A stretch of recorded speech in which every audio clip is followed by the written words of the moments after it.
Daros las gracias a todos por haber venido un sábado para compartir este momento y para compartir todo lo que os vamos a comunicar o transmitir, ¿vale? Espero que sea de vuestro agrado y que os divirtáis un poquito y aprendáis un poquito también. Contaros que MS trabaja o colabora con Saludalia, que estamos aquí en Saludalia, que somos un equipo de 4 profesionales. ¿Se escucha? Sí, ¿no? Vale. Bueno, pues eso. Disculparme un poquito porque los nervios los puedo disimular, pero tampoco mucho. Y bueno, pues eso, somos 4 profesionales. Está Armando, que es psicólogo de investigación. Después hay 2 más que no han podido estar porque estaban fuera, que son Sandra, criminóloga, que llevaría en el tema de la mediación el tema de lo que es el acoso escolar y la violencia filoparental, que estaría dentro de lo que vamos a hablar hoy, de la bioresolución. Y está Natalia, que es mediadora y abogada, y yo, que soy mediadora, tanatóloga y, bueno, algunas cosas más, ¿no? He estudiado otras cosas. Iba a hacer una presentación fantástica, pero se me ha olvidado todo. Así que me vais a perdonar, me vais a disculpar. Además voy a hablar después de esto que estoy sintiendo yo, que es el miedo, y os lo voy a hacer pasar un poco a vosotras, ¿no? Para que sepáis lo que colapsa y lo que a veces, en vez de avanzar, lo que hacemos es quedarnos un poco estancados en el sitio. Os paso a Armando, a mi compañero, que es, pues como os lo he dicho, es parte de MS, y estamos trabajando juntos con investigación, a ver qué hacemos con el ser humano, que yo personalmente pienso que es extraordinario y que tenemos unas capacidades alucinantes que no utilizamos, ¿vale? A ver si hoy podemos aprender un poquito de esas capacidades y podemos ser un poquito mejores, ¿vale? Os paso con Armando. Buenos días a todos, yo soy Armando Peñalver, soy psicólogo, especialista en investigación. Normalmente investigo con enfermedades neurodegenerativas o con personas mayores cognitivamente conservadas, precisamente para que no dejen de conservarse, para que continúen hasta edades avanzadas con sus capacidades lo mejor posible. Bueno, vamos a ver, vamos a dar unos conceptos claves para poder entender después la ponencia inmaculada. He creído conveniente dar una serie de premisas de fácil entendimiento para que todo lo que después venga por parte de ella sea más entendible, ya que lo que ella propone pues a veces es menos popular, pero si arrancamos porque todo arranca al final de la base de la psicología, ya lo veremos, todo va a arrancar de las emociones. Ni más ni menos. Ahí está la base de la pirámide. A partir de ahí se pueden hacer muchas cosas. En el momento que las reconozcamos, que las controlemos... ¿Se pueden controlar las emociones? No se pueden. Se pueden canalizar, pero no se pueden controlar. Eso es una cosa que hay que tener en cuenta desde el principio. Porque si no la tienes en cuenta desde el principio, intentarás controlar una cosa incontrolable. ¿Y qué pasa cuando intentas controlar una cosa incontrolable? Porque te estrellas. Está claro. Bueno, vamos a empezar. Vamos a ver la indefinición de todo esto. Bueno, hablaremos después también del cerebro, porque el cerebro es el gran desconocido, a pesar de lo mucho que se habla y de lo mucho que se cree que se entiende de ello. En realidad, cuando nos acercamos de verdad desde la investigación, vemos que se sabe bien poco. Pero vamos a hablar de los 3 tipos de cerebro que tenemos, todos: el reptiliano, el límbico y el neocórtex, que es lo que diferencia al ser humano del resto de las especies. Después vamos a hablar un poquito de plasticidad cerebral. ¿Por qué? Porque así vais a descubrir que todos la tenéis. Y en el momento que tú descubres que tienes algo, pues puedes ir al cajón y sacarlo. Pero si no lo sabes que lo tienes, pues nunca irás a por él.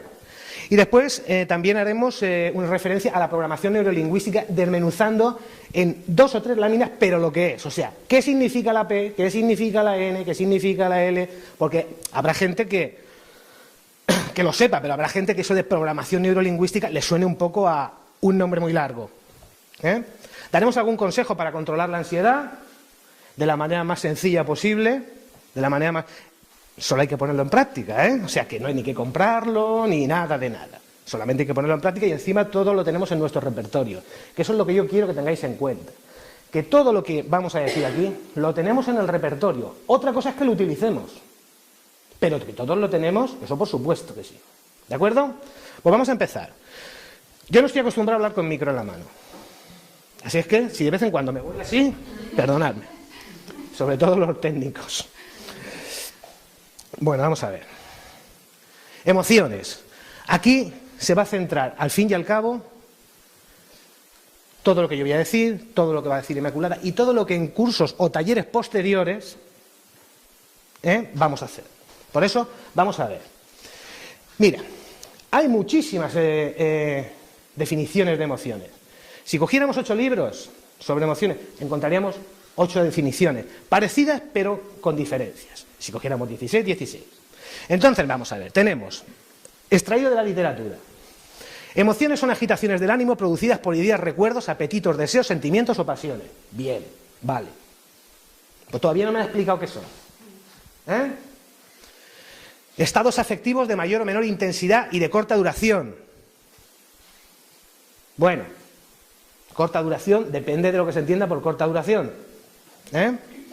Se manifiestan con una conmoción orgánica más o menos visible. Eso es muy cierto. Pues ya lo veremos, porque vamos a ver, entre otras cosas, qué se nos mueve dentro cuando viene una emoción. Vamos a ver el sistema nervioso central, el periférico y el endocrino. El endocrino.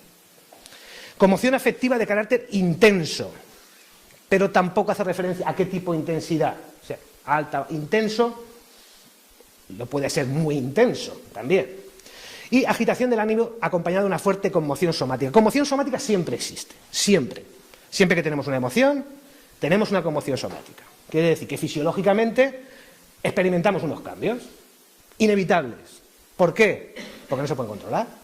Otra cosa es canalizarlos, pero controlarlos, no, tú no puedes evitar estar triste. No puedes evitar tener ira. No puedes evitar. A ti te viene la emoción. Otra cosa es que luego la canalices y no agredas a nadie, o esa tristeza no se convierta en una de las peores pandemias del siglo XXI, que es la depresión, de lo cual se sale muy mal. Ya no lo veremos. Vale. La emocionalidad es uno de los procesos psicológicos más básicos y son adaptativas. Las emociones son adaptativas. Las emociones son, como decía, adaptativas, es decir, están en nosotros porque nos ayudan a sobrevivir y a llegar hasta donde estamos. Y ahora lo veremos. Gracias a las emociones hemos llegado a ser lo que soy el ser humano, en gran parte. Indudablemente, el desarrollo está directamente asociado al desarrollo, el desarrollo emocional está directamente asociado al desarrollo cognitivo y mental. ¿Qué quiere decir esto? Vamos a ver.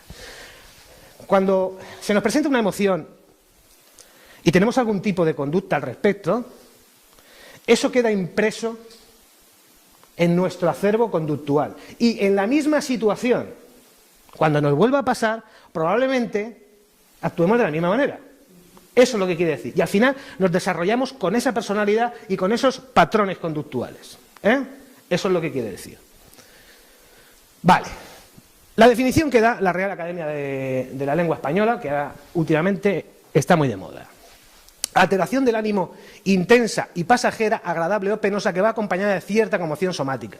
Vale.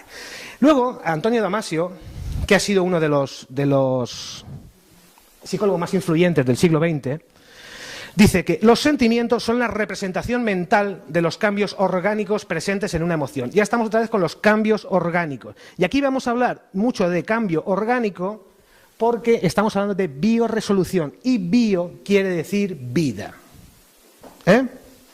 Entonces vamos a hablar mucho de lo que tenemos dentro para poder explicarnos lo que nos pasa a nosotros mismos, ¿no? Por lo menos entenderlo. Bueno, problema, que tiene un carácter multidimensional y dificulta su estudio y abordaje. Primero, las emociones existen, pero lo que para ti no significa nada, para ella puede significar mucho.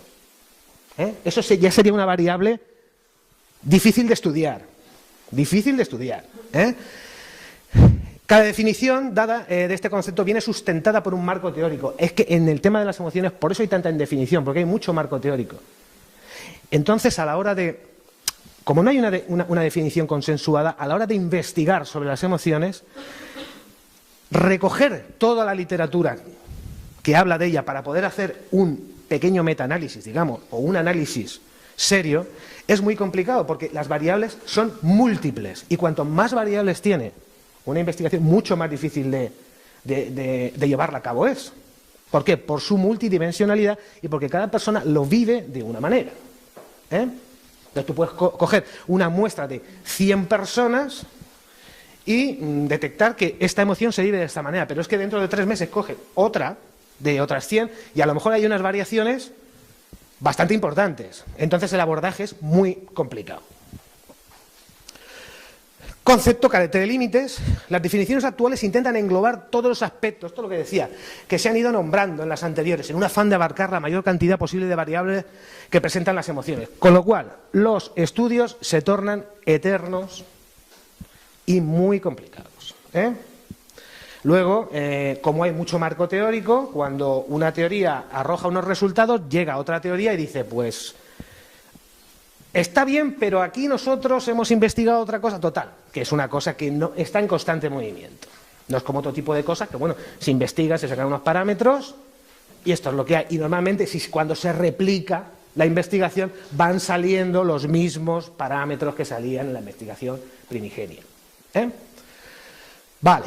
Bueno, ahí tenemos un cuadro de emociones, y luego vamos a volver a él.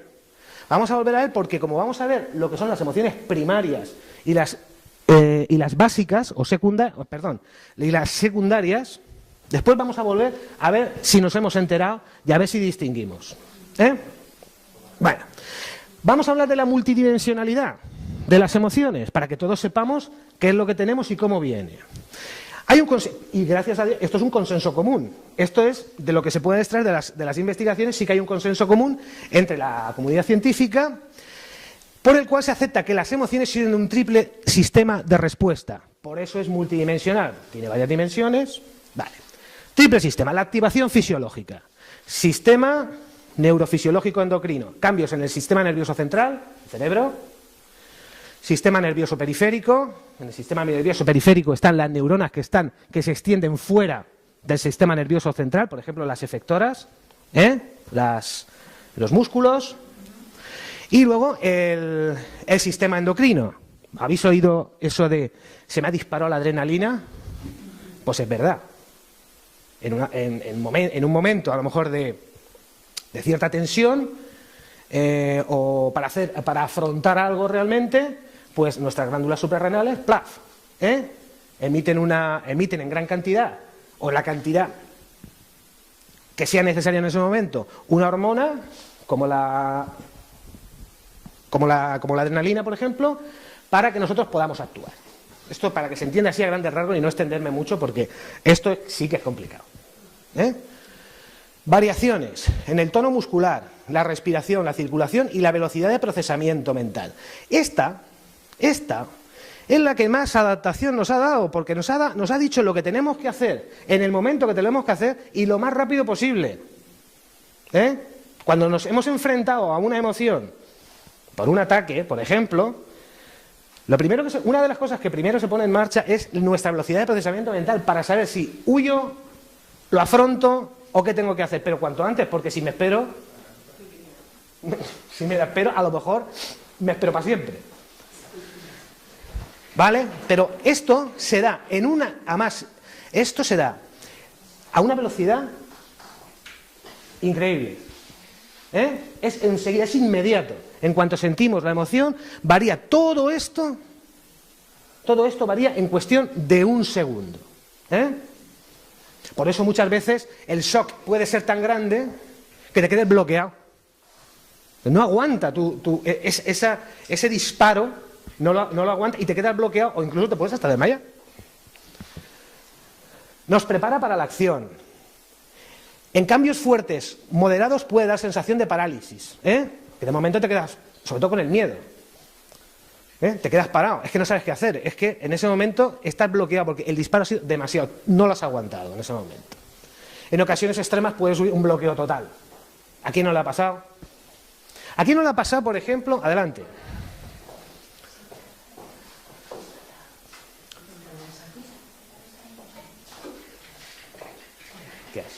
Un ejemplo muy claro de bloqueo, a que nos ha pasado a muchos. Todos los que nos hemos estudiado, que serán todos los que hay aquí, ¿no os ha pasado alguna vez que un día os habéis bloqueado?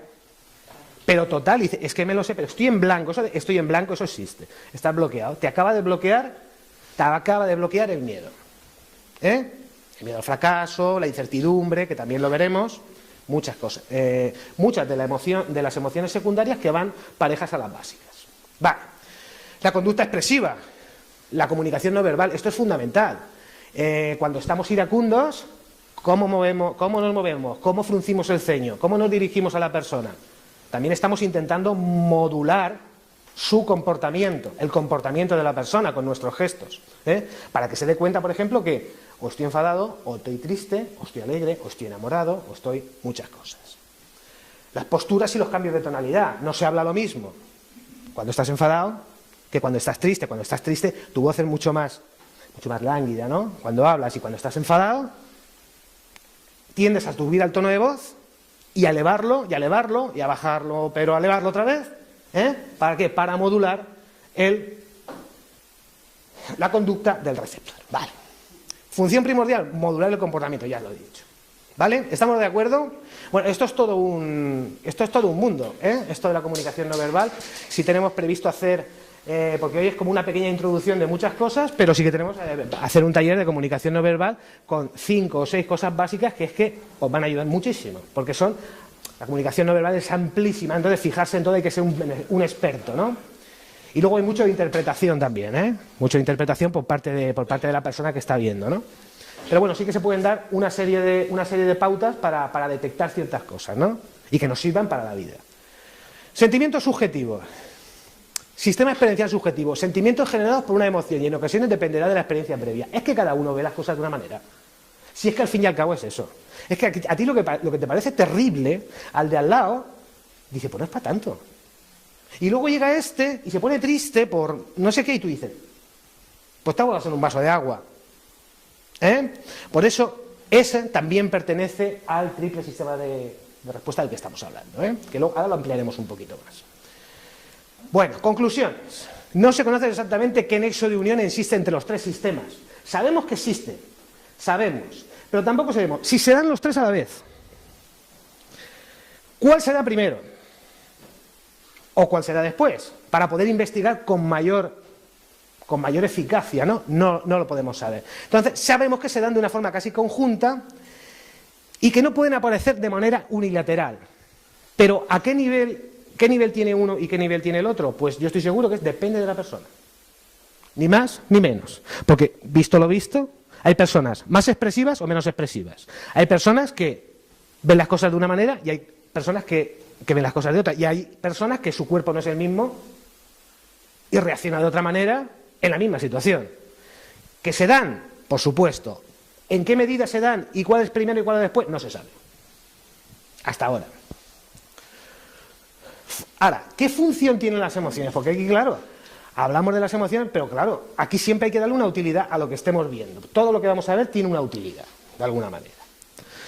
¿Son realmente útiles? ¿Cumplen una función? Pues bueno, si digamos que cumplen una función adaptativa, me parece que esa es una de las mejores funciones, de las más importantes del ser humano, adaptarse al medio. Si estás en un medio hostil, pues llevarás cuidado y precaución de que no te pase nada. Pero si estás en una fiesta, pues a lo mejor eso pues, no se va a dar. O sea, vas a disfrutar y tu emoción va a ser completamente distinta. Vas a estar más desinhibido, etcétera, etcétera. Te adaptas. Ahora, si tú estás en una fiesta y estás escondiéndote para que no te den, eso es una tontería. Eso sería un desadaptado. Vale, los hay, Vale, y esto también está aceptado por la comunidad científica. Funciones intrapersonales. Imaginemos que podemos ser víctimas en ese momento, pues, a lo mejor de una agresión. ¿Qué pasa en nuestro cuerpo? ¿Qué pasa en nuestro cuerpo? Bueno, pues proveer de soporte físico quiere decir que ese corazón bombea mucho más rápido y manda mucha más sangre a los músculos para o salir corriendo, o aguantar un golpe, o darlo tú. ¿Sí? Seríamos más fuertes en ese momento, por decirlo de alguna manera. Por eso nos provee a nuestros miembros, nos da soporte físico para eso. Eso es un ejemplo, así, llano, para que se entienda bien. Aumentar y favorecer la velocidad de procesamiento mental, pudiendo elegir entre una mayor variedad de opciones. Por eso digo que esta es muy importante, porque a lo mejor dice, si me enfrento, pierdo, pero si huyo, gano. O en un momento dado decir, me conviene quedarme, o a lo mejor lo que me conviene es esperar un poco más y después marcharme. Esa velocidad de procesamiento es muy importante. Es muy importante porque eso es adaptativo. Eso es adaptativo. Modificar los modos de comportamiento habituales del individuo, que no estamos acostumbrados a estar todos los días agredidos, pero a que todos somos muy tranquilos, pero a que si viene uno y te toca las narices enseguida responde. Y no es lo normal en ti, no estás todo el día haciendo eso. Han modificado tu comportamiento. Y o advertir al organismo ante posibles condiciones desfavorables o dañinas. Vale, eso como vamos a ver ahora las 6 emociones básicas, enseguida lo vamos a ver. Funciones interpersonales. Relación con los demás. Transmisión externa del estado de ánimo, ya lo hemos dicho. Para relacionarnos con la gente debemos de transmitir nuestro estado de ánimo para que el otro se dé cuenta y poder regular su comportamiento y que él se comporte hacia nosotros dependiendo de la situación o de la acción en la que estemos tomando partido. Adaptar al receptor a nuestras reacciones, lo que hemos dicho antes. Si estoy enfadado, si estoy triste, si estoy alegre, si estoy enamorado, si esté como esté, tengo que hacerlo saber. Aumentar o disminuir nuestra capacidad de relacionarnos, porque a veces no nos interesa relacionarnos mucho, y eso es disminuir. Dice, pues no me interesa este grupo, no me interesa esta persona, me retiro de la acción. O quiero aumentar juntarme con este grupo de gente, entonces pues entro más en el grupo, intento socializarme más, etcétera, etcétera. Esa sería otra función. Función motivacional. Sin motivación no hay acción, eso está claro. Pero la motivación puede ser para ir para adelante o para ir para atrás, no siempre para ir para adelante. O sea, motivación quiere decir es hacer algo con un motivo. Y el motivo puede ser, me voy o sigo para adelante. En función del contexto social en el que estemos. Y regula, claro, por ejemplo, si estamos en una entrevista de trabajo, pues no es lo mismo que estar de fiesta en la discoteca de mi amigo, no es lo mismo. Y activación de recursos en determinadas situaciones, ya te digo, por ejemplo, lo que sería una entrevista de trabajo. Es muy distinto a estar, por ejemplo, en otro sitio. Pero bueno, como vamos a ver más cosas, no me quiero extender aquí. Función valorativa, catalogar los hechos como placenteros o aflictivos. Depende de la sensibilidad emocional individual. Volvemos a lo mismo, depende de cada persona. Cada persona tiene una visión del mundo. Cada persona tiene una visión del mundo. Y muchas veces lo que intentamos es hacerlo cambiar a él. Lo quieres hacer cambiar y es que no vas a poder.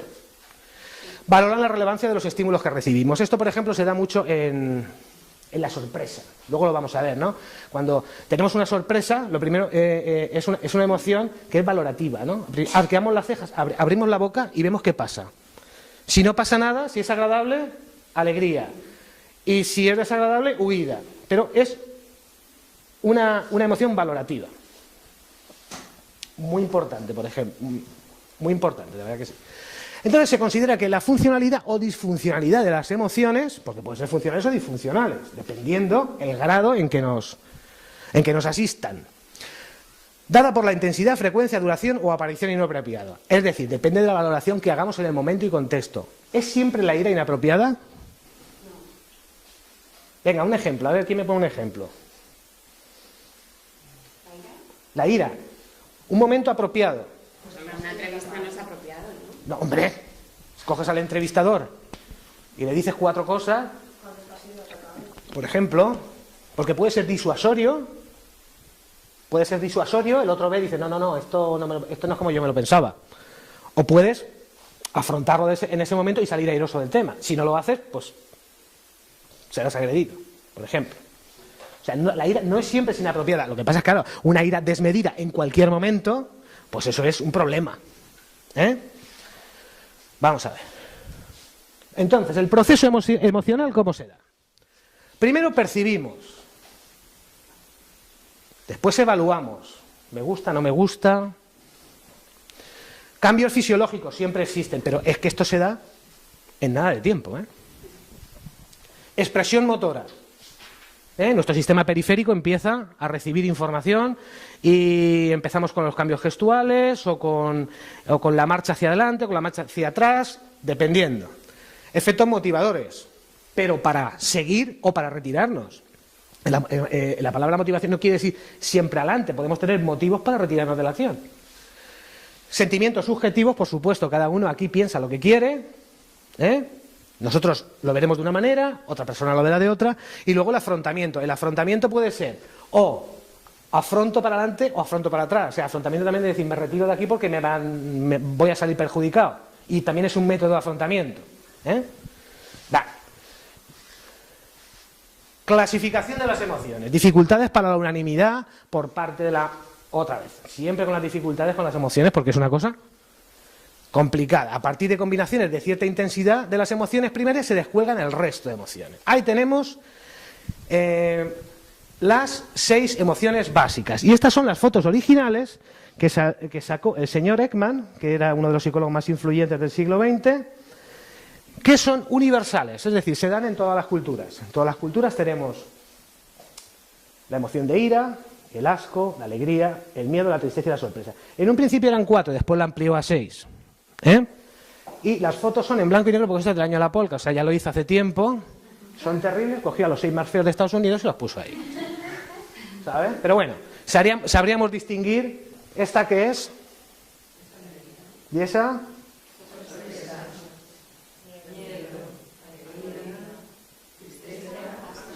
Vale, vámonos, ya está.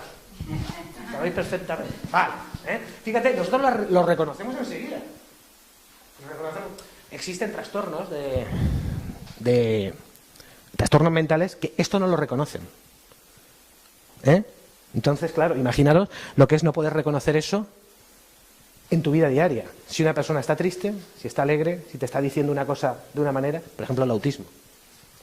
Es un problema porque no reconoce en los otros este tipo, la expresión emocional.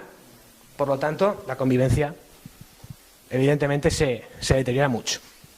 Bueno, ¿vale? Entonces, ira, repugnancia, alegría, miedo, tristeza y sorpresa. Y ahora vamos a ver para qué sirven. Ya hemos adelantado algo, pero por lo menos las 6 básicas para reconocernosla. Pero ahora vamos a ver una cosa. Vamos a ver si ya habéis enterado. Aquí teníamos un cuadro. Ya hemos dicho que esas son las básicas y a esas van adscritas las secundarias. Por ejemplo, la fobia, ¿a cuál la asociaríais? Al miedo, y además es trastorno. La fobia, dependiendo de la intensidad, puede ser un trastorno. ¿Y el pesimismo? Muy bien. Vale. ¿Y el éxtasis? ¿A cómo? Alegría. Sí. ¿Y la rabia, por supuesto? Vale, bueno, pues, como veo que lo sabéis muy bien. ¿Y el duelo? ¿Y a qué más? Y a la ira, ¿Verdad que sí se pasa? Claro que sí. Vale. Bueno, pues esto es un cuadro. Lo pongo porque después una de las cosas más importantes que tenemos que hacer para poder dominar de alguna manera o canalizar esto es reconocer qué nos pasa. Porque mientras reconocemos lo que nos pasa, las cosas se nos pasan. Un poco. Es un juego de palabras que ahora lo explicaré. Bueno, emociones básicas y secundarias. La alegría, inhibición de sentimientos negativos. Efectivamente, vosotros sabéis que si estamos tristes y de momento nos dan una alegría, parece que ya estamos menos tristes, ya vemos la cosa de otro color. Es muy positiva. Muy positivo. Recuperación más rápida de la perturbación. ¿Por qué? Porque fisiológicamente es contrario a lo que se da cuando tenemos una gran perturbación. Entonces recupera todo lo que, por ejemplo, nos ha hecho de alguna manera daño antes, ¿no? Por decirlo de alguna manera, la alegría vuelve a restaurar. Por eso hay que estar siempre como lo más alegre posible. Alegre siempre, pero lo más alegre posible. Fomenta la conducta de afrontamiento, revelando variedad de soluciones y objetivos. ¿Ven las cosas? ¿No os ha pasado cuando estéis contentos? Veis lo que veíais ayer negro, hoy lo veis gris.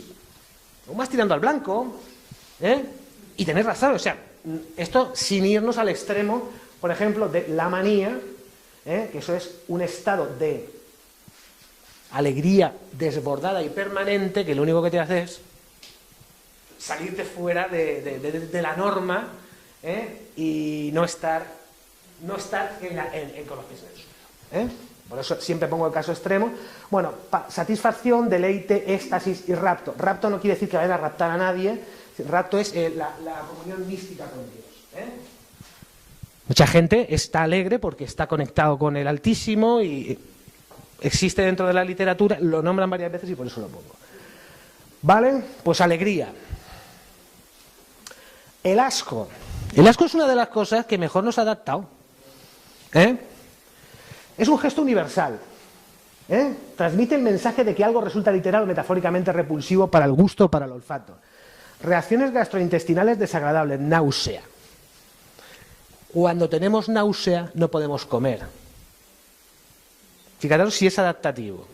¿Por qué? Porque a lo mejor tenemos una comida en mal estado delante. O una comida que nosotros, por ejemplo, no estamos acostumbrados para nada a comer, porque estamos en un pueblo perdido de la India y tal, y nos puede sentar mal. Entonces el asco actúa de esa manera para potenciar hábitos saludables, higiénicos y adaptativos. La higiene también, la propia higiene.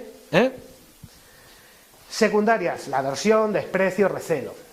También hablamos del desprecio que sentimos por alguien, también es una cosa que se puede decir que es, qué asco me da este, ¿sabes? No es que vayas a vomitar cuando lo veas, pero es una cosa que dices, ya, qué repulsión, que no puedo con, ¿sabes? Mira qué pelo lleva, mira que no sé qué, ¿sabes? Vale, la ira. Movilización de energía para las reacciones de autodefensa o de ataque, es decir, autodefensa o ataque. La autodefensa también puede ser salir corriendo, no olvidarlo, que eso también nos protege de lesiones. No siempre concluye en agresión, a lo mejor es disuasorio. A lo mejor viene alguien a molestarte y en ese momento, en vez de arrugarte, pues tiras para adelante y el otro se para o cesa la acción. Reactividad cardiovascular muy intensa, ¿por qué? Porque nuestro corazón, boom, boom, está bombeando a piernas, brazos, o salir corriendo, para tener suficiente potencia para salir corriendo, o para dar una patada, a lo mejor. Secundarias, hostilidad, cólera, rencor y el caso extremo, odio y violencia. Violencia en todos los ámbitos de la vida, ¿no? Es decir, esto ya no sería adaptativo, esto sería un trastorno, por decirlo de alguna manera, y lo otro sí, lo otro es afrontamientos, de autodefensa o ataque, eso sería la adaptación. El miedo. El miedo es una de las reacciones que produce mayor cantidad de trastornos. Y pone al cuerpo en estado de alerta general, incluso lo paraliza momentáneamente. Vosotros habéis visto esos animalitos que cuando viene el depredador, como no pueden correr mucho, tienen las patitas muy cortas, se hacen el muerto, ¡plum!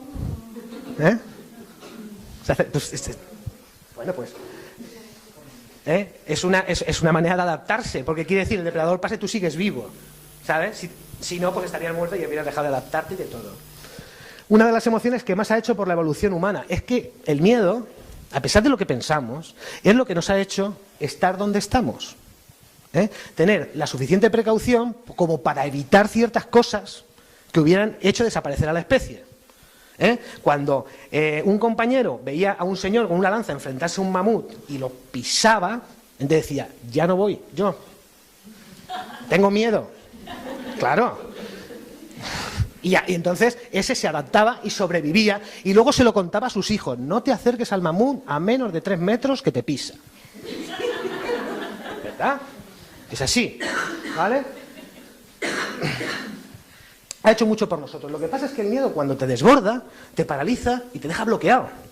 Pero el tener cierto miedo en forma de precaución nos permite adaptarnos. Por ejemplo, no hacer locuras financieras, por ejemplo, no correr con el coche más de la cuenta, digo en general, siempre hay,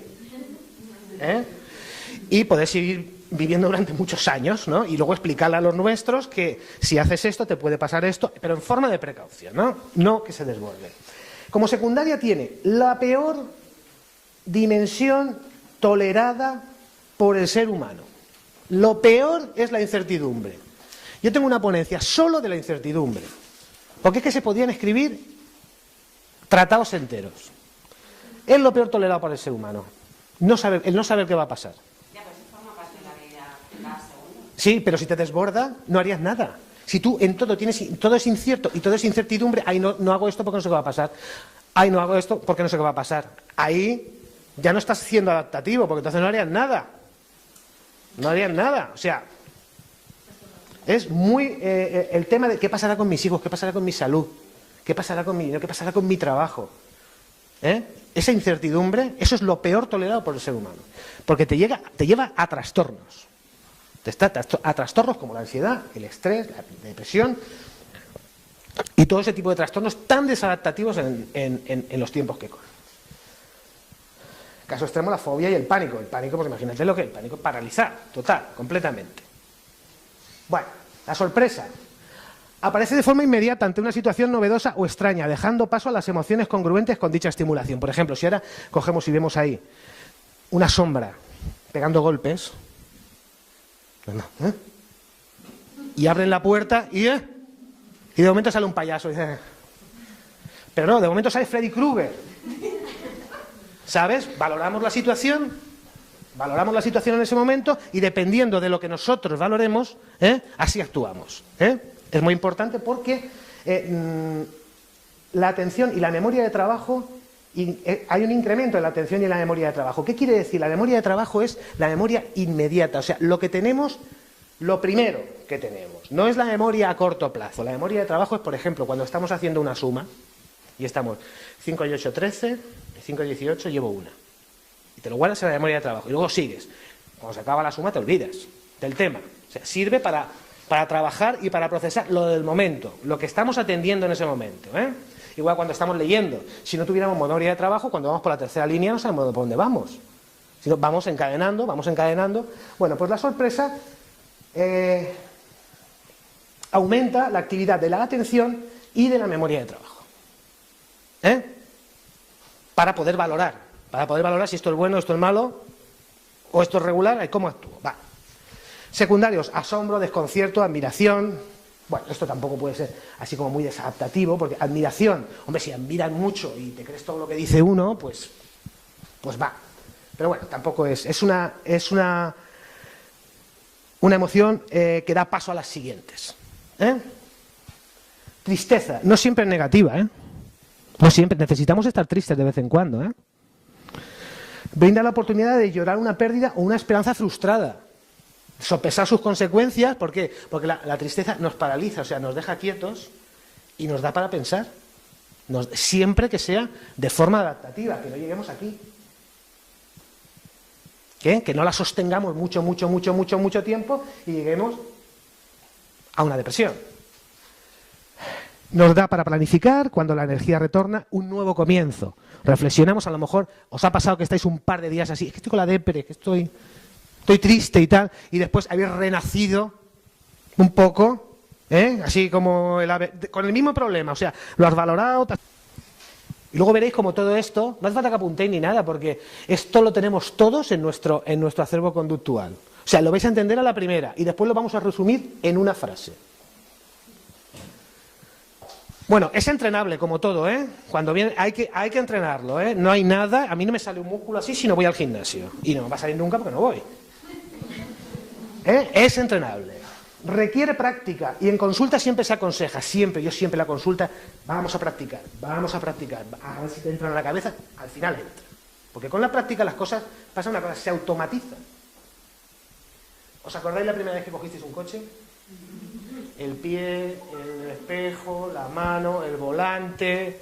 Madre mía, coordinar todo esto va a ser terrible. ¿Y ahora cómo conducís? Oyendo música, hablando por el móvil, que no se debe.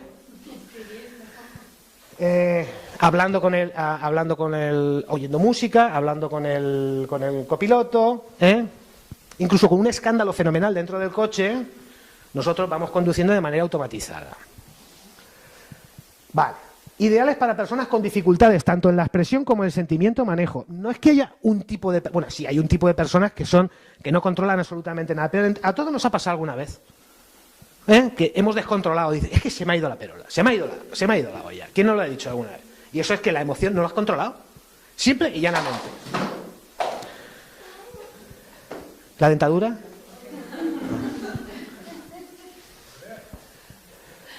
Bien, pasos. Venga, a ver quién no se sabe esto. Acéptala, no la puedes controlar, porque ya lo hemos dicho yo y la señorita de la gorra que también ha contestado enseguida. Pero sí canalizar, no la ignores ni la escondas, si al fin y al cabo es adaptativa.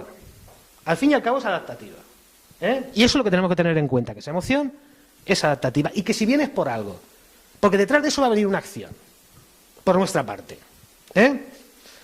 Lo que no puede ser es paralizarnos, porque entonces ya nos hubiéramos desbordado, pero de forma normal vendrá y nosotros actuaremos de alguna manera. Identifícala o identifícalas, pueden ser más de una, como hemos dicho con el duelo, por ejemplo, ira y tristeza, pueden ser las dos. Entonces tú cuando te paras a identificar lo que te está pasando, la cosa se te va pasando, porque lo empiezas a entender. ¿Ves lo que me has dicho antes, que no entendía muy bien lo que te estaba diciendo? Cuando tú empiezas a valorar lo que tienes, te sientas y dices, vamos a ver, ¿qué estoy sintiendo? Ira. Y dentro de la ira, ¿qué tengo? Cólera, rabia, resentimiento. Ponte a pensar, verás cómo la cosa va disminuyendo. Va disminuyendo. Nunca le des más importancia de la que tiene. Muchas veces solo son percepciones propias y subjetivas. ¿Cuántas veces? Aquellos están hablando de mí. Pues seguro que, y a lo mejor nos ha pasado a todos. Vemos las cosas de una manera que no son. No tenemos pruebas para ver cómo son, pero nosotros decimos que son así. Ahora lo veremos. Muchas veces solo son percepciones propias y subjetivas. ¿Veis? ¿A qué es fácil? ¿A qué se puede memorizar esto fácilmente? ¿Se puede memorizar fácilmente? El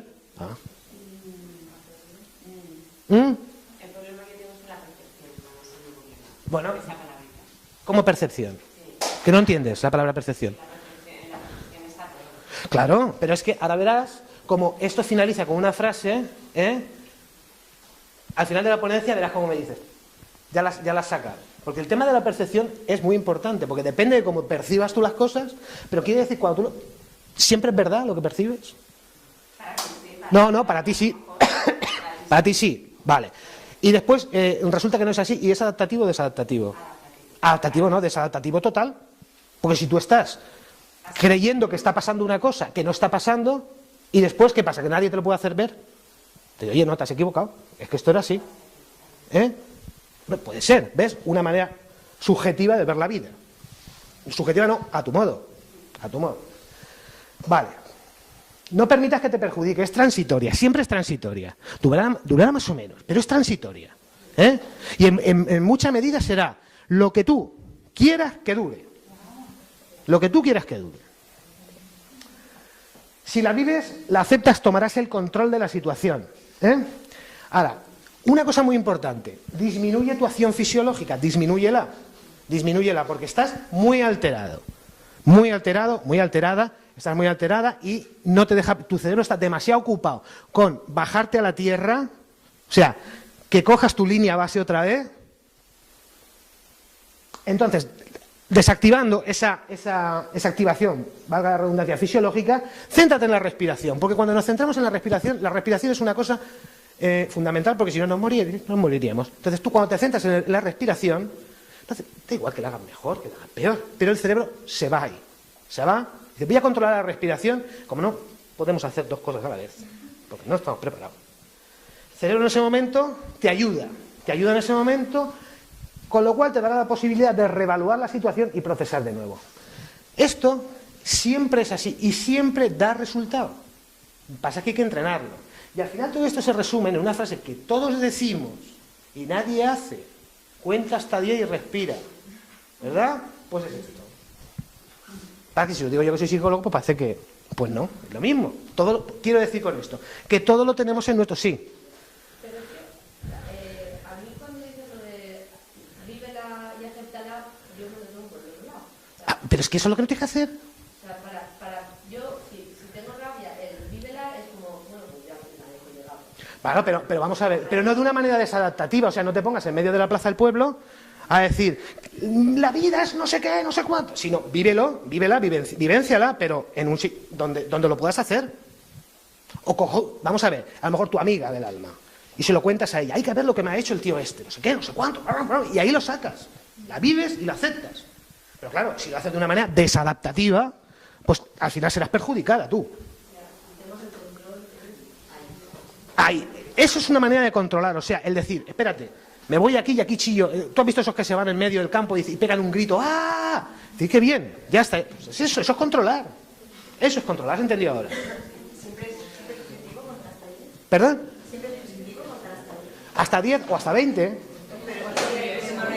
¿Eh? No, reevaluar. Tú tienes que reevaluar cuando tu activación psicológica haya disminuido. No reevalúes con la misma activación fisiológica que tenías cuando estabas súper mosqueada, porque volverás a estar igual. Cuando te baje esa activación fisiológica, que tú notas que te ha bajado porque notas que ya no sudas, no te sudan las manos, el corazón no late tan deprisa, es decir, estás más tranquila, entonces reevalúa la situación. Y lo puedes hacer 1, 2, 3 veces, te aseguro que a la quinta estás harta de reevaluar y al final cambias. Cambias, ¿sabes? Y contar hasta 10, se puede contar hasta 20 también, ¿vale? No hay problema. Yo a veces tengo que contar hasta 100. ¿Vale? Continuamos. El cerebro. Todo el mundo lo tiene. Algunos parece que se lo dejaron en el útero materno, pero bueno. Normalmente todos tenemos uno. Vale. Mira, vamos a empezar a ver. Esto es nuestro cerebro. Somos así de horribles por dentro.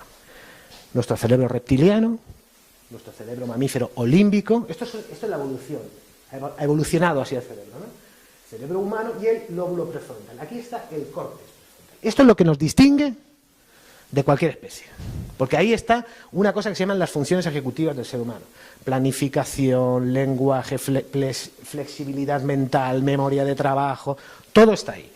Todo está ahí. Eso es un gran ordenador. Pero veremos que si no tiene los cables adecuados y no está enchufado a la corriente adecuada, es que no sirve para nada. Es como el que se compra un ordenador, lo mejor que hay en el mercado, para escribirle cartas a su novia. ¿Sabes? Y no sabe ni utilizar internet ni subir. Pero tiene un ordenador estupendo, pues bueno, vale. Se hará viejo el ordenador, sea obsoleto, y seguirás y no vale para nada. Vale. Vamos a ver, como vamos rapidillo. Cerebro reptiliano. Lo tenemos todo, ¿eh? Somos un poco reptiles todos. Regula las funciones fisiológicas involuntarias de nuestro cuerpo. Es el responsable de la parte más primitiva del reflejo-respuesta. Es decir, tengo hambre, ¿cómo?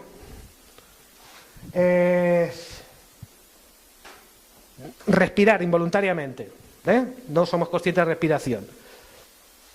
Control hormonal y de la temperatura. Hambre, sed, motivación reproductiva, respiración. O sea, lo más básico, lo que está en la base de todo. Ese es el cerebro reptiliano. Ese es el más antiguo de todos. El más antiguo de todos. De ahí se fue evolucionando. Llegamos al mamífero olímbico. Aquí vamos a hablar del neolímbico. Por eso estoy introduciendo. Asiento de movimientos emocionales como el miedo, la ira y centro de la afectividad. Es decir, ¿qué hay en el límbico? Las emociones están en el límbico. Pero vamos a ver, esto es una cosa probada, esto no es una cosa que nos hayamos inventado nosotros, esto está probado. Porque en el límbico existen unas estructuras que son el centro de la afectividad. Y hoy día se sabe muy bien gracias a las técnicas de neuroimagen. Porque hace muchos años quizás se intuyera, pero es que ahora se puede ver en movimiento. La amígdala. La amígdala está en el límbico. No tiene nada que ver con las amígdalas estas, Es una importante estructura responsable de la capacidad de aprendizaje y la memoria. Y yo os digo, ¿cómo se sabe esto? Pues muy fácil, porque los lesionados en la amígdala por un accidente, por ejemplo, o por una operación, una intervención quirúrgica que ha tenido que lo ha tocado, y tienen la amígdala comprometida, no son capaces de reconocer un rostro o si una persona está alegre o triste. Es decir, ha perdido la afectividad, la emocionalidad. Es muy fuerte ver gente lesionada así, ¿eh? Que han perdido todo reconocimiento de las caras de las personas, de si están tristes, si están alegres, y es una estructura que está dentro del límbico. Hay más, está el hipotálamo, ¿os suena? El tálamo, bueno, ahora lo vamos a ver ahí. Ahora lo vamos a ver ahí. El límbico está en constante interacción con la corteza cerebral. Ahora veremos por qué es necesario que esté en constante conexión con la corteza, con la parte más externa. Es capacidad de controlar y canalizar las emociones. Gracias a esa conexión entre el límbico y la corteza única y exclusivamente humana, por decirlo de alguna manera, bueno, pues ¿sabéis dónde trabajamos nosotros? Justo en medio. En una cosa que se llama neolímbico, que está entre el límbico y la corteza.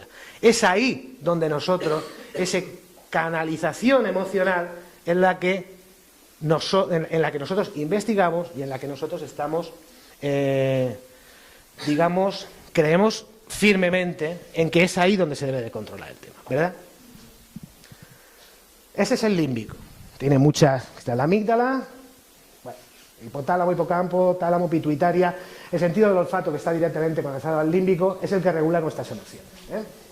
Bueno, eso es el sistema límbico, que está en medio, digamos que está el reptiliano, en medio el límbico y luego el neocórtex.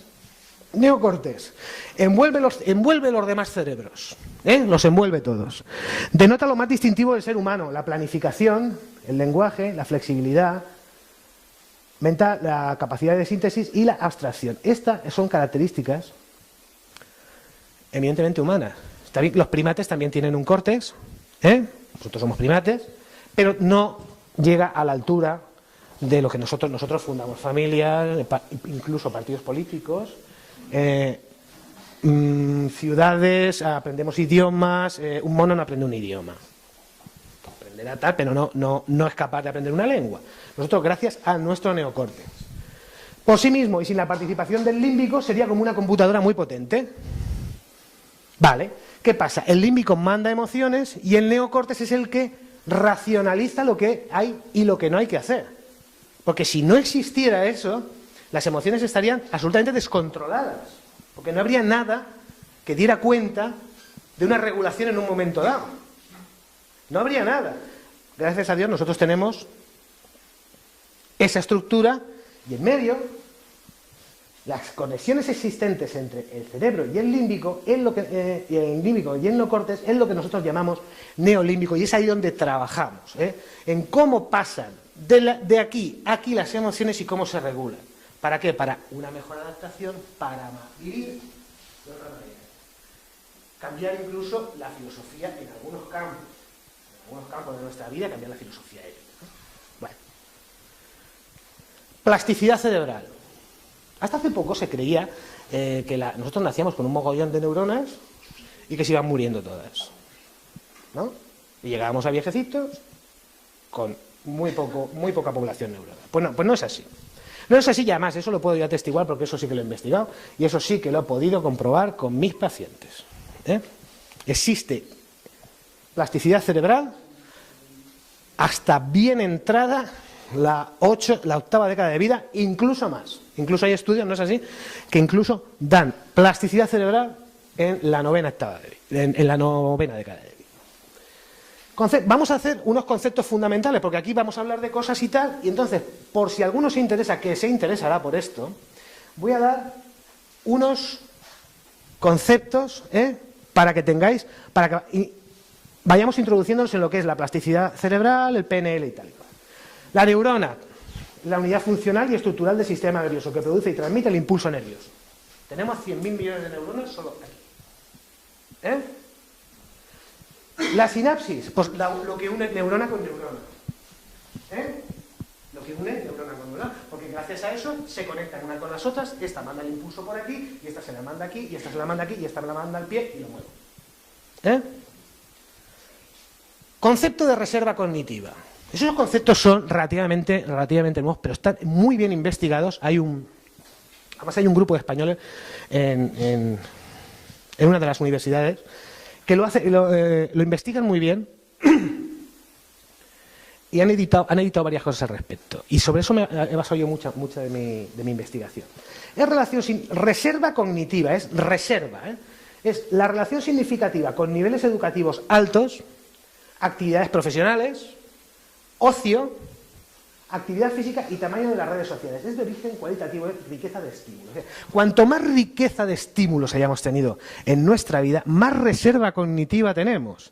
Y esa reserva cognitiva tiene otro concepto, que es la reserva cerebral, es decir, a través de esos de esa estimulación extraordinaria que hemos tenido a través de nuestra vida, nuestro tamaño cerebral y número de neuronas y densidad de conexiones aumenta. Es decir, cuanto más rico en estímulos en nuestra vida, cuanto más cositas hacemos, más reserva cerebral tenemos. Y esto nos protege contra enfermedades neurodegenerativas. La cantidad de conexiones sinápticas que tenemos. Cada vez que hacemos una cosa y que sea novedosa, al principio veréis que nos cuesta. Pero después le coges el tranquillo, como se suele decir. ¿Qué ha pasado? Que hay una cantidad de conexiones sinápticas que se han fabricado en el momento en que tú estás haciendo eso y que ya han trazado un camino, y cada vez que lo haces, te cuesta menos, porque ya tienes esa cantidad de conexiones sinápticas adecuadas y adaptadas a esa habilidad. Es decir, si tenemos más habilidades o más riqueza estimular, tendremos más neuronas y más conexiones sinápticas, lo cual nos soportaremos mejor una patología cerebral. Eso es muy importante, porque eso sí que además se puede, es que a eso se puede ver. O sea, se puede ver al microscopio hoy día, con neuroimagen, ¿sabes? Gente que ha tenido una vida pues muy rica en estímulos, que ha viajado mucho, que ha estudiado mucho, que ha dedicado mucho tiempo al arte, por ejemplo, tienen una cantidad de conexiones sinápticas significativamente mayor que una persona que no ha hecho nada. Y estamos hablando de casos extremos, en medio estamos todos nosotros. Casos extremos, es de ahí donde se investiga. Vale, entonces, ¿queda claro lo que es la plasticidad? Son cambios. El plástico cambia. Tú coges una bolsa, arrúgala, ¿qué sigue siendo? Una bolsa. Haz así, hazle un nudo, a ver, ¿qué es?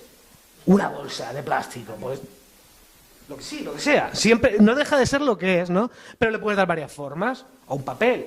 Hacemos papiroflexia y hacemos una flor, una pajarita, un barquito y tal. Y al final, ¿qué es eso? Un papel, con varias formas. Vale. Máxima fundamental de la plasticidad cerebral. Úsalo, piérdelo. Úsalo, piérdelo. Si lo que no uses, pues acabará. Será como un camino que se llena de maleza. Un camino que se llena de maleza. Si tú nunca pasas por ese camino, pues la maleza lo tapará. Pero si pasas muchas veces, no dejarás que crezca. Siempre habrá un camino por el que transitar. Aunque declina con la edad, evidentemente, no vamos a decir que... con la edad, existe a lo largo del ciclo vital. A lo largo del ciclo vital quiere decir en todo el ciclo vital. Pero claro, que declina. ¿Tus rodillas son las mismas a la hora de cuando tenías 20 años? No, ni las mías tampoco, aunque lo parezca. No. El ser humano tiene una cosa que en el momento que se libera de ella, empieza a vivir, que es la rutina. Está claro que tenemos que rutina porque tenemos trabajos, hijos y tal. Pero es que estamos acostumbrados a ir a los mismos sitios, a los mismos bares, con los mismos amigos. Vestimos más o menos igual, vamos a las mismas tiendas siempre. Es que somos muy rutinarios, ¿sabes? Entonces, cuando cambiamos, claro, el cerebro de momento, el cerebro es muy vago, es muy vaguete. Siempre te lleva otra vez al sitio, a lo mismo. Pero no te tienes que dejar, tienes que buscar estimulación. Si siempre voy de aquí a mi casa por aquí, pues ahora me voy a ir por allí. O me voy a ir por allá. Cambios para que el cerebro esté activo, se mueva. Evidencia empírica. Cuando digo evidencia empírica es que está investigado. Sobre la capacidad regeneradora neuronal y establecimiento de conexiones sinépticas. Eso no cabe la menor duda porque con neuroimagen se ve. El proceso se realiza de forma estructurada mediante estímulos novedosos, proporcionando nuevas sinapsis. Estímulos novedosos o incluso recuperar habilidades que habéis tenido de jóvenes o que hemos tenido y que ahora no las tenemos. Pero podemos hacer algo. ¿Eh? Podemos hacer algo. A lo mejor tocabas la guitarra y lo has dejado durante 10 años y dices, voy a recuperar esto. Voy a quitar el camino, voy a quitar la maleza del camino. Voy a hacer más caminos. Voy a hacer más caminos en mi cerebro, más conexiones sinépticas. Eso luego te da pues una capacidad de adaptación mejor, una velocidad de procesamiento mejor. Es decir, que no tiene nada contraproducente. Al contrario, me protegerá de posibles enfermedades neurodegenerativas en un futuro. Puede protegerme. Por lo tanto, nuestro cerebro está diseñado para afrontar todo tipo de desafíos. Está ahí para eso, es vago, pero para eso estamos nosotros. Pero es que es todo tipo de desafíos. Es más, tiene una capacidad extraordinaria.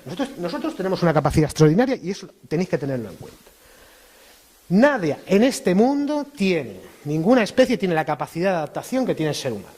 Por ejemplo, si yo pongo un león en el Polo Norte, ¿qué pasa? Que se muere el pobre. Y si pongo un oso polar en la sabana, se muere, ¿verdad? Ahora pone un hombre. Se adaptará, comerá lo que pueda, se vestirá, se hará una casa, se adaptará y sobrevivirá. Pues esa capacidad no solo la tiene Robinson Crusoe, la tenemos todos. La tenemos todos. Lo único que tenemos es tener ganas de llevarla para adelante y de utilizarla, de utilizar ese gran ordenador, eso que tenemos tan maravilloso. Esto ya lo dijo el señor Ramón y Cajal, que hace que se murió un mogollón de tiempo. Pero todo hombre puede ser, y mujer, es que entonces lo de la mujer no se decía así con mucho, puede ser, si se lo propone, escultor de su propio cerebro.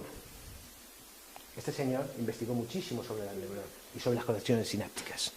Y descubrió que ya por aquel entonces tú puedes hacer de tu cerebro lo que tú quieras.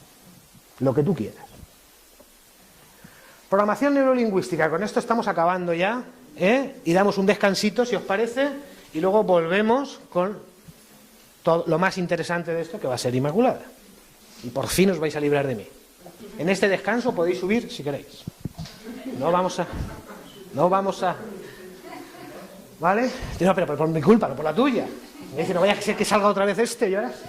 Bueno, programación neurolingüística. Aquí he querido poner un diagrama de estos que hay por internet, pero que es muy clarificador, ¿no? Aquí hay una serie de infinitivos, verbo ser, creer, poder, hacer. Bueno, ¿de dónde vengo? ¿Por qué pienso como pienso? ¿Quién soy? De este modo. Eso sería nuestra identidad, el ser. Las creencias nuestras. Somos prisioneros de nuestras creencias. Nos creemos todo lo que nos queremos creer. Capacidades, estrategias, pensamientos, emociones. Aquí en emociones entraría la capacidad de canalizarlas. Si tú tienes capacidad de canalizarlas, tienes pensamientos que te llevarán a unas buenas estrategias. Es que va todo encadenado, en psicología va todo encadenado. Comportamientos, ya manera de actuar una vez. Estrategias y pensamientos que tenemos aquí, entonces los llevamos a la acción. Con lo cual modificamos nuestro ambiente, modificamos lo que nos rodea. ¿Por qué? Porque ya no actuamos de la misma manera. Ya hemos modificado algo. Si me junto con otra gente diferente a la que me estaba juntando hasta ahora, pues, que no quiere decir que las tenga que abandonar, sino que tenga que ampliar mi repertorio, pues ya cambia mi ambiente. Porque esa gente pensará de otra manera, irá a otros sitios y yo los acompañaré. Vale. Estos dos señores fueron los padres de la PNL. Voy a decir PNL porque es que programación neurolingüística es muy largo. Estos dos. Uno era informático y el otro era psicólogo y lingüista. Lingüística he puesto, pero es lingüista. Investigaron sobre cierto tipo de terapias de intervención que utilizaban algunos psicólogos, los cuales obtenían muy buenos resultados en tiempo breve. Había 3 psicólogos en Estados Unidos que eran muy famosos porque muy brevemente, sacaban a sus pacientes adelante, ¿no? Entonces, bueno, investigaron sobre gente ya muy experta, de muchos años, todos los casos, o la mayoría de los casos que esos investigadores y gente que comulgaba con esas ideas tenían. Entonces hicieron una larguísima investigación porque fue muy larga y gracias a eso diseñaron la PNL. Vale, vamos a ver, para el que no lo sepa, vamos a ir poquito a poco, porque luego todo esto va relacionado con toda la mediación antes del nacimiento, el análisis transgeneracional y todo el rollo este. P, programación, así facilito para que se entienda. Actitud para producir y aplicar programas de comportamiento. Nosotros en una situación nos comportamos así. ¡Pla! Y eso hace así en nuestro cerebro. Un programa.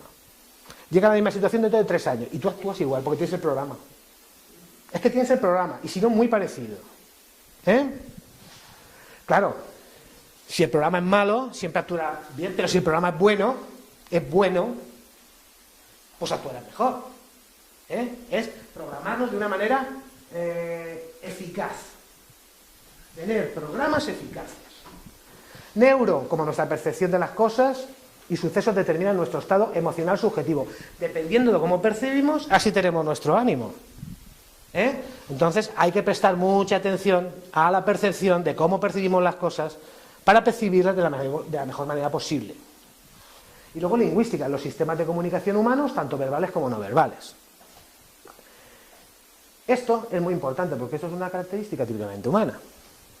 Está claro que los animales también se comunican y tal, y que tienen ciertos códigos y tal, pero tal y como nosotros, no. Por lo tanto es muy importante en nuestra vida la lengua, y saber manejarla, y poder hablar, y comprender, y poder leer, es muy importante, ¿vale? Y luego, bueno, el sistema de comunicación no verbal, que de esto ya daremos cuenta en siguientes ediciones, que eso es algo muy importante. Dependiendo cómo procesemos y almacenemos las experiencias, ese será nuestro patrón conductual, dependiendo cómo las almacenemos. Y es que depende de nosotros todo. Depende de cómo yo almacene el asunto, así me irá. Si lo almaceno mal, con un patrón equivocado, pues cada vez que venga ese tipo de que nos pasa, porque el otro día hablaba yo con mi mujer, que está ahí al fondo, y seguro que me estará criticando, decía, la historia se repite, dije, no, la historia la repetimos nosotros, porque tenemos los mismos patrones ahora que hace 10 años, porque no los hemos variado. Y si papá decía esto, ¡pum!, ese patrón se te metía en el cuerpo. Se te metía en el cuerpo y toda tu vida andabas exactamente igual. Andabas exactamente igual con ese patrón. Es un instrumento, por eso es un instrumento transformador de las situaciones vividas que marcaron nuestros pensamientos y actitudes durante la infancia. Aquí, de infancia y adolescencia. Esto viene muy en relación, es cómo nos han influido durante la infancia y la adolescencia, y después Inmaculada nos dirá cómo nos influyen nuestros ancestros. Abuelos, bisabuelos, porque es muy curioso, Está muy bien. Y con ello podemos reescribir nuestra historia vital, es decir, si es un elemento transformador y yo cojo ese elemento transformador, que lo puedo hacer porque tengo todo el software y el hardware aquí, no lo tengo que comprar, no me cuesta dinero, no engorda nada, y lo pongo en marcha, puedo reescribir, no voy a reescribir mi vida entera, pero sí ciertos patrones conductuales que no me están beneficiando hace muchísimo tiempo, y yo sé qué es lo que me beneficia o no, porque todos lo sabemos. Obtener conclusiones y cambiar en la medida de lo posible nuestro futuro. Y siempre es en la medida de lo posible. O sea, no, aquí no hay cambios. La purga de Benito no existe. Son, en la medida de lo posible, sí podemos cambiar. Y si tú vas del 1 al 10 y te quedas en el 8, ¿cómo estás? Notable, Si estabas en el 1 y te vas al 8, imagínate. Ni aunque te vayas al 7. Vale. El conflicto, somos prisioneros de nuestras creencias. Muchos de los conflictos parten de que otros deben poseer las mismas actitudes y creencias que nosotros. Es que me tienes que entender, es que debes saber lo que te estoy diciendo, pero es que no me comprendes, no sabes que esto es así, no sabes que esta idea es la auténtica, la correcta. Pues no, porque yo tengo otra visión, por eso hay gente de derecha, de izquierda, de en medio, de Podemos, de tal, de todo el rollo Porque cada uno tiene unas ideas y tiene una manera de percibir las cosas. Muchas veces no seleccionamos la información correcta porque no la tenemos. Como vamos almacenando según nos viene, y a lo mejor de manera no correcta porque no asimilamos bien, y nos aferramos a nuestras creencias, lo que puede provocar numerosos conflictos. ¿Por qué? Porque nos aferramos a nuestras creencias. Entonces tú tienes que actuar como yo te digo. Pero ¿cómo es posible que tú pienses por ti misma y estés haciendo esto? Si es que no ves que no, ves que no. ¿Sabes? Y entonces tú al final me dices, mira, vete por ahí, conflicto. Conflicto. Seleccionamos lo que consideramos útil en función de un objetivo o acción, pero a nuestro libre albedrío. Hablamos de que la historia se repite, pero la repetimos nosotros mismos. ¿Ves? Te dije que lo iba a poner en la ponencia y te iba a nombrar. ¿Vale? Por lo tanto, el primer paso de la PNL será agudizar la percepción para evitar interpretaciones erróneas. Es decir, tenemos que ver las cosas tal y como son, o intentar verlas de la manera que mejor nos convenga, sin engañarnos, por supuesto. Mira, el otro día yo tenía una paciente, voy a aplicar, es que esto es un caso real. La veo, ¿cómo te va? Tal y cual, bien. Voy a hacer una reunión y voy a invitar a 10 o 12 mujeres a merendar para captar gente para mi empresa, para que se hagan vendedoras mías. Yo soy la jefa, tengo 3, pero necesito más gente. Pues me parece muy bien. ¿Qué consejo me da? Bueno, pues claro, le cuento ahí, vale. Se va. A los 3 o 4 días la veo. ¿Qué tal? Fatal. Bueno, ya venía mal de entrada. Es que yo esto no lo voy a saber hacer, es que no lo he hecho nunca. Es que yo soy un inútil, es que yo me pongo nerviosa, es que yo no sé qué, es que yo no sé, digo, mal vas. Si vas con esa actitud a ese sitio a captar gente, la tienes clara porque se te nota, se te ve el plumero. Bueno, monta toda la película. Tú fíjate qué manera de ver las cosas, dice, fatal. Una he captado. Terrible. Digo, hombre, una nada más. Te vamos a ver. ¿Y por qué no piensas que si tienes 3 personas, ya has captado una, has aumentado tu plantilla en un 33%? ¿Quién aumenta en un ratico la plantilla en un 33%? Piénsalo así. No piensas que has captado una. Tenías 3. Tienes una más, tienes el 33% más que tenías antes. ¿No es eso mejor, no es mejor pensar eso que decir, he cogido una, qué mal? Digo, si ahora cada vez que tú haces una reunión de este tipo, captas a una y dices, uy, maravilloso, digo, pues entonces no sé qué esperas. No sé qué esperas ¿cómo piensas de esa manera? Si acabas de aumentar tu plantilla en un 33% y por tanto tus ingresos también. Otra cosa es que luego la vendedora sea un petardo, eso es otro tema. Pero eso, a todos nos arriesgamos. ¿Veis esa manera de pensar distinta? Además ella lo verbaliza, como neurolingüística, o sea, ella percibe que no lo puede hacer bien. Percibe que la gente se está aburriendo, de que no la están entendiendo, de que no... Y su programa viene desde entrada. Soy muy burra, nunca lo he hecho, fatal, y lingüísticamente se está hablando a sí misma. Bueno, pues eso sucedió. El primer paso de la PNL será agudizar la percepción para evitar interpretaciones erróneas. Esto lo dice el señor Moll, que es un estudioso de la PNL. Por lo que hablábamos antes de la percepción, hay que agudizar la percepción. ¿Por qué? Porque es que encima lo tenemos en nuestro repertorio conductual, es que somos maravillosos, y es que tenemos percepción, atención, memoria de trabajo, tenemos de todo. Pues hay que utilizarlo un poco. Resumen, de todo. Esta frase me la dio, la publicó Inmaculada y me gustó mucho. Dice, aquellos que no aprenden nada de los hechos desagradables de sus vidas, fuerzan a la conciencia cósmica a que los reproduzca tantas veces como sea necesario para aprender. O sea, te lo repite y te lo repite, a ver si aprendes de una vez y a ver si aprendes de una vez. Lo que enseña el drama de lo sucedido. Y esto es lo más importante, lo que niegas te somete y lo que aceptas te transforma. Lo que niegas te somete y te lo volverá a repetirlo hasta que lo aprendas. Y lo que aceptas, por supuesto, te transforma. Pues tú tenías un pensamiento sobre esto y llegas a tener otro que ya te has transformado. Y en el momento que seáis capaces de transformar 1 o 2 pensamientos, todo lo demás viene solo. Porque os acostumbráis a una filosofía de vida que en según qué casos y en según qué ámbito os vendrá muy bien para cambiar ciertos patrones. Bueno, yo ya he terminado, yo os dejo. Ahora vamos a hacer un descanso. Muchísimas gracias por vuestra atención. Habéis estado todos muy calladitos, muy bien. Muchísimas gracias.